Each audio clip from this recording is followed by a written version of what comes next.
Selamat pagi pemirsa, selamat datang di Cakrawala Fakta. Fokus pada berita yang mengangkat perspektif luas dan mendalam. Perkenalkan, nama saya Azati Filza dan rekan saya, dan pagi ini kami akan membahas topik yang sangat menarik, yaitu penggunaan AI di dunia pendidikan.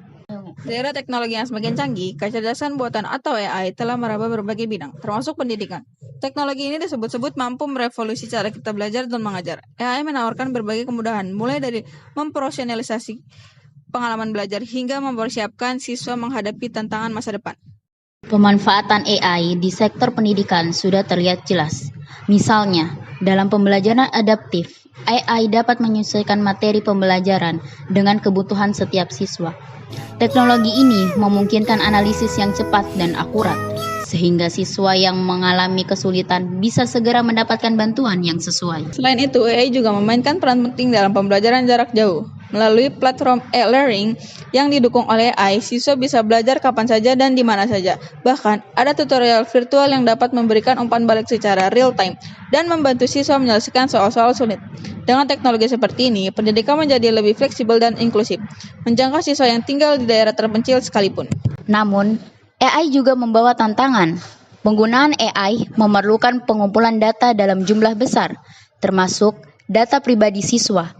Ini menjadi kekhawatiran utama yang perlu diatasi, agar AI bisa dimanfaatkan secara optimal tanpa mengorbankan keamanan siswa. Lalu, ada juga kekhawatiran tentang pergantian peran guru. Meskipun AI bisa membantu banyak aspek pembelajaran, interaksi langsung antara guru dan siswa tetap penting, terutama dalam membangun karakter dan motivasi siswa. Mari kita simak liputan berikut untuk melihat bagaimana AI sudah mulai diterapkan di beberapa institusi pendidikan, serta mendengarkan langsung dari para ahli dan siswa tentang pengalaman mereka. Info lebih jelasnya akan disampaikan oleh reporter kita pagi ini, yaitu Jihan Nova Selvira. Selamat pagi Jihan Nova Selvira. Ya, selamat pagi juga Filza dan Bunga. Seperti yang kita ketahui bahwa di beberapa sekolah dan universitas, teknologi AI sudah mulai digunakan. Sistem ini membantu guru menyesuaikan materi pelajaran sesuai kemampuan siswa. Selain itu, platform pembelajaran online yang didukung AI memungkinkan siswa belajar lebih fleksibel. Bahkan dengan tutor virtual yang tersedia kapan saja. Berikut adalah argumen dan dari narasumber kita hari ini mengenai penggunaan AI di dunia pendidikan. Baik, di sini ada, nama Ibu siapa? Bu Ida. Terima kasih banyak telah meluangkan waktunya untuk menjawab beberapa pertanyaan dari saya. Bagaimana pendapat Ibu tentang penggunaan AI dalam proses belajar mengajar? Apakah Ibu melihat berbagai peluang atau tantangan? Kalau dari segi mengajar ya, AI itu ya sangat membantu banget. Tapi harusnya ya siswa itu tidak tergantung penuh pada AI tersebut. Jadi ada hal-hal yang sifatnya mereka juga harus berkembang dalam pemikiran mereka, bahasa mereka. Itu hanya sebagai pendamping aja, pelengkap gitu lah saya. Jadi nggak semua apa kata AI itu langsung diterapkan begitu, enggak, karena kan ini juga sistem itu kan. Jadi membantu, cuman tinggal siswanya harus pintar-pintar dalam menerapkannya. Jadi tidak ada unsur ketergantungan nanti, maksudnya hanya pelengkap. Apakah Ibu merasa AI dapat menggantikan guru dalam beberapa aspek pelajaran? Enggak. Ibu nggak setuju ya, AI akan menggantikan posisi guru. Yang namanya guru itu kan memang bukan hanya mengajar, tapi kan mendidik.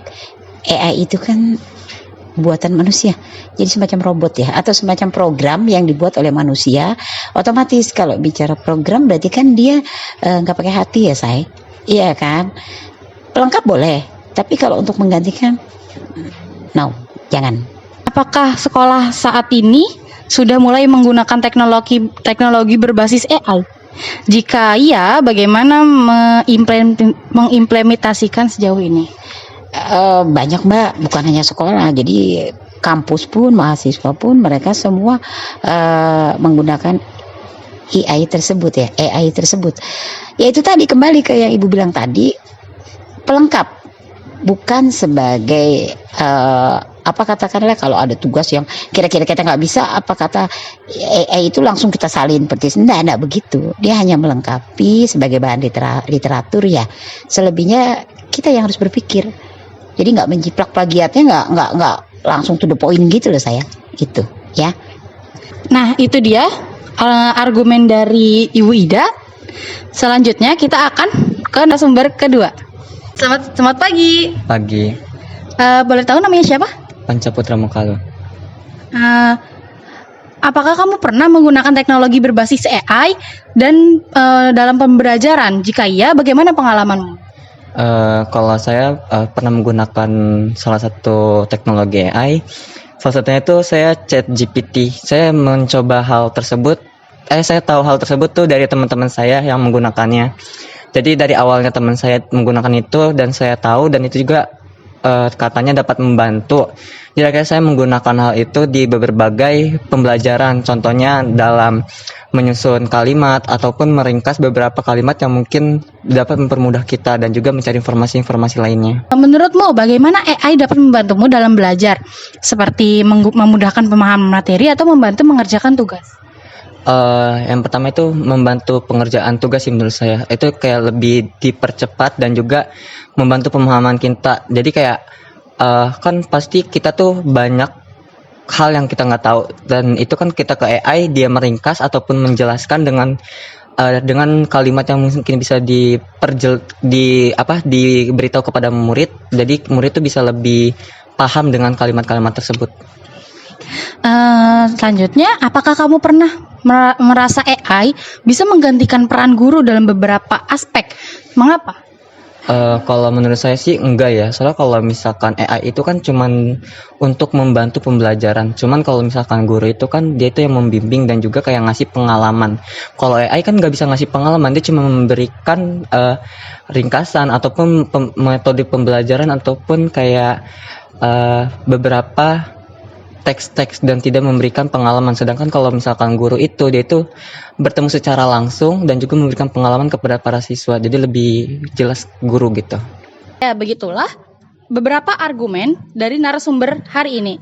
Ke depan, kolaborasi antara teknologi, pendidikan, dan pembuatan kebijakan menjadi kunci untuk memanfaatkan AI secara optimal dan memastikan bahwa teknologi ini memberikan manfaat maksimal bagi generasi mendatang.